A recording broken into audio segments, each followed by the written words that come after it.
For most people, the hardest part of money is not earning it, it's keeping control of it. Many households spend years focusing on increasing their income. They work longer hours, they switch jobs for better salaries, they pursue promotions or side income, and when the paycheck finally grows, it feels like progress. But something interesting often happens after that. Even as income rises, financial stress doesn't always disappear. Savings accounts grow slowly, expenses rise quietly in the background, and the feeling of being financially comfortable remains just out of reach. On paper, the situation looks confusing, because if someone is earning more money than they did 5 or 10 years ago, financial life should feel easier. But for many people, the opposite happens. Higher income brings a different kind of pressure. Lifestyle expectations expand, monthly obligations increase, and gradually more of the paycheck becomes committed before it even arrives. The result is a situation that many middle-class households recognize but rarely describe directly. Earning money is difficult, but maintaining financial discipline over long periods of time is often even harder. Not because people are careless, not because they lack intelligence, but because modern financial systems are designed in ways that constantly encourage spending. Credit is easy to access, advertising constantly promotes lifestyle upgrades, and many financial decisions appear small in isolation but compound over time. A slightly larger apartment, a newer car, additional subscriptions, more frequent convenience spending. Individually, none of these decisions feel extreme, but together they slowly reshape the structure of a household's finances. And over time, something subtle begins to happen. Income rises, but financial margin doesn't, which means the household is working harder, earning more, but not necessarily becoming more financially stable. In this video, we're going to explore why financial discipline is often harder than earning money, and how the structure of modern financial life makes long-term discipline more difficult than it appears. We'll look at the psychological pressures behind spending, the hidden expansion of lifestyle costs, and the financial systems that quietly absorb income over time. And most importantly, we'll explore why households that successfully build wealth often focus less on increasing income and more on maintaining financial structure and discipline. So stay with me until the end, because the final section explains the structural shift that helps people maintain financial discipline even as their income grows. And if you enjoy calm, analytical explanations about how money systems actually work, consider liking the video and subscribing to Kane Invests, because on this channel we focus on understanding the systems behind personal finance, not hype, not shortcuts, but the mechanics that shape long-term financial outcomes. To see how this plays out in real life, consider someone like Carlos. Carlos is 33 years old and lives in Austin, Texas. He works as a marketing manager for a mid-sized software company and earns about $88,000 per year. 5 years ago, Carlos was earning around $55,000. At that time, his lifestyle was relatively simple. He lived in a smaller apartment, drove an older car that was already paid off, and most of his spending went toward basic living expenses. Back then, Carlos assumed that once his income increased, managing money would become easier. But as his career progressed and his salary grew, his financial structure slowly began to change. Today, after taxes and deductions, Carlos brings home roughly $5,100 per month. On the surface, that sounds comfortable, but when we look at how his money is structured, the picture becomes more complicated. His rent for a newer one-bedroom apartment is $2,000 per month. A few years ago, he decided to upgrade his car, which added a $540 monthly car payment. Car insurance costs another $180 per month. Student loan payments come to $320 per month. Groceries and dining together average about $650. Utilities and internet add around $230. His phone plan, streaming services, and digital subscriptions total roughly $140 per month. Gas and transportation expenses average $220. Health-related expenses add another $160. When everything is added together, Carlos's regular monthly expenses come to approximately $4,440. That leaves him with about $660 of financial margin each month. Again, on paper, this looks manageable. Carlos is earning more than he did 5 years ago. His lifestyle has improved, but something subtle has happened along the way. Each upgrade in lifestyle, a better apartment, a newer car, more convenient spending, slowly increased his fixed financial commitments. None of these decisions were irresponsible. Each one seemed reasonable at the time, but together they created a financial structure where most of his income is already committed, which means maintaining financial discipline now requires constant effort. Every month, Carlos has to consciously decide whether to save or spend the remaining margin. And because modern spending options are everywhere, online shopping, food delivery, travel deals, maintaining that discipline becomes an ongoing challenge. Carlos didn't plan to make his financial life more complicated. It simply evolved that way as his income increased. And his situation reflects a pattern that appears across many middle-class households. As income grows, lifestyle quietly expands alongside it. And that That expansion often makes financial discipline harder than people expect. But the challenge isn't only about numbers. It also affects how people think and make decisions about money. And that psychological pressure plays a much larger role in financial discipline than most people realize. When people think about financial discipline, they often imagine it as a simple matter of self-control. Spend less, save more, avoid unnecessary purchases. In theory, these principles sound straightforward, but in reality, maintaining financial discipline over long periods of time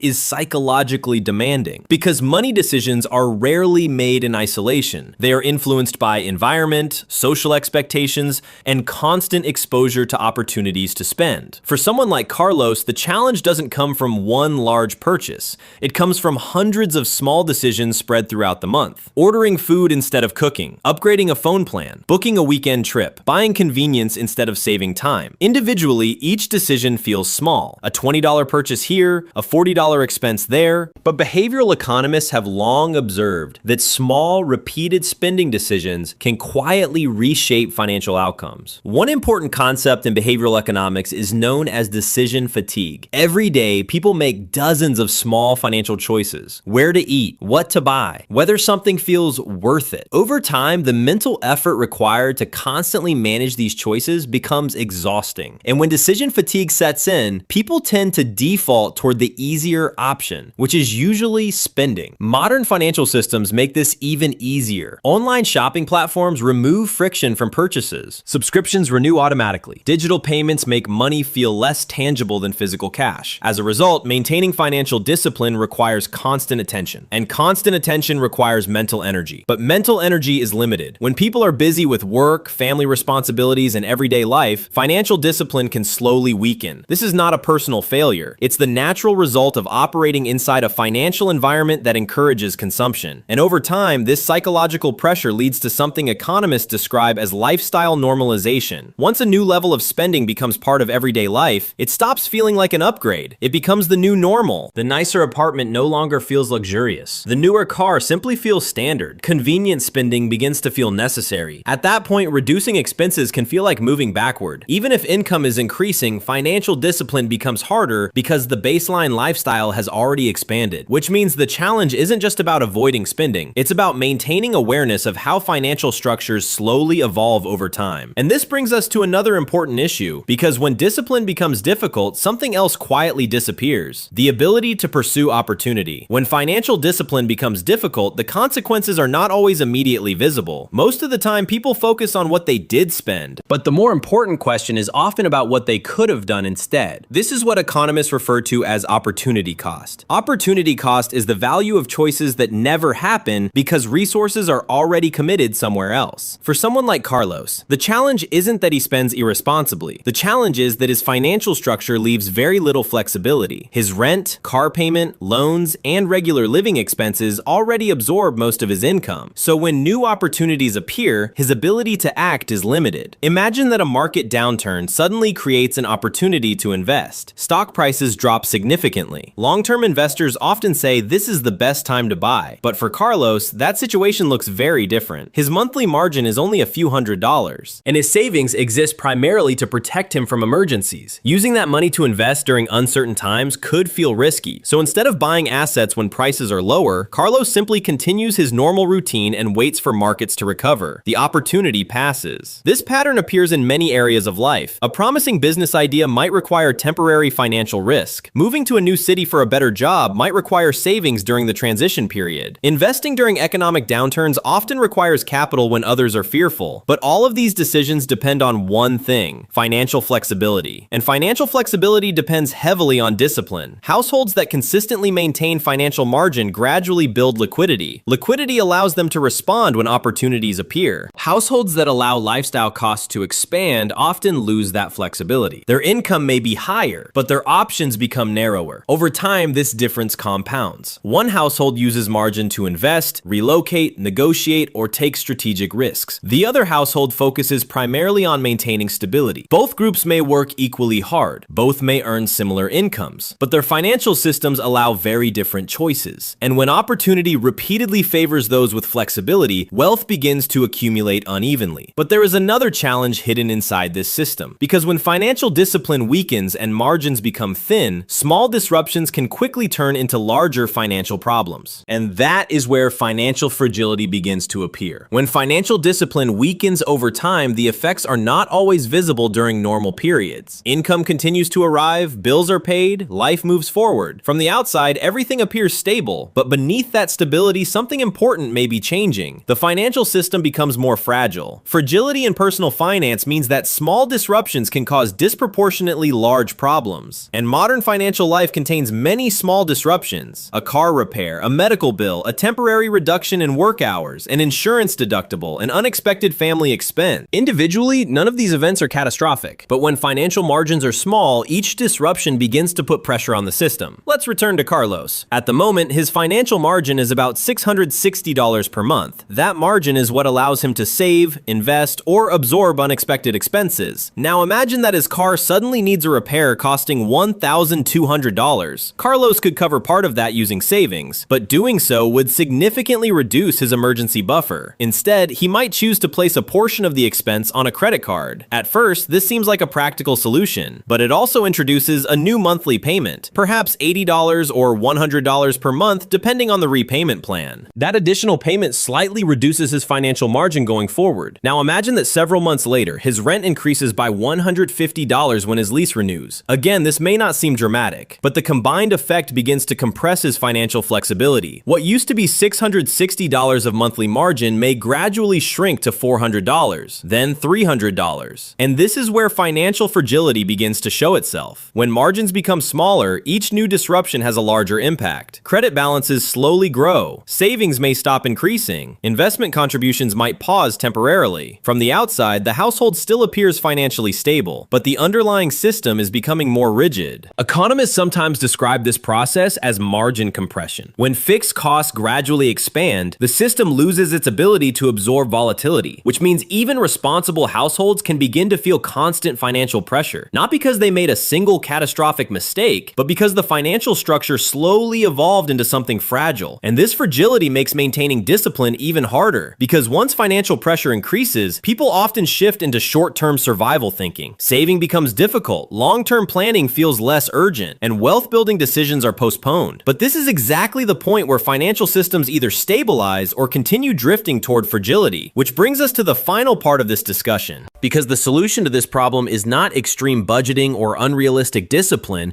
the solution is structural. It's about building a financial system that makes discipline easier to maintain over time. If financial discipline is so difficult to maintain, the question becomes, how do some households manage to stay disciplined for decades while others constantly feel financial pressure? The answer usually isn't motivation, and it's rarely extreme budgeting. The difference is often financial structure. Households that maintain long-term discipline tend to build systems that make discipline easier over time, and the foundation of that system begins with financial margin. Margin is the gap between income and essential living costs. When this gap is small, every financial decision requires effort and attention. But when this gap becomes larger, discipline becomes much easier to maintain. Because there is breathing room inside the system, unexpected expenses can be absorbed without stress. Savings can grow consistently, and long-term investing becomes possible. One of the most effective ways households create margin is by controlling fixed costs. Fixed costs are expenses that repeat every month regardless of circumstances. Housing, car payments, loan obligations, insurance premiums. The higher these fixed commitments become, the more rigid the financial system becomes. When income changes or disruptions appear, fixed costs cannot easily adjust, which is why many financially stable households focus on keeping their fixed costs moderate relative to income. Not minimal, but manageable. Another important element is liquidity. Liquidity means having accessible savings that can absorb shocks. Emergency funds, cash reserves, and short-term savings create stability. Without liquidity, even responsible households may rely on credit when disruptions appear. With liquidity, small financial shocks remain temporary rather than structural. Finally, long-term discipline often depends on something simple but powerful: automation. Automatic savings transfers, automatic retirement contributions, automatic investment plans. Automation removes the need to repeatedly decide whether to save or invest.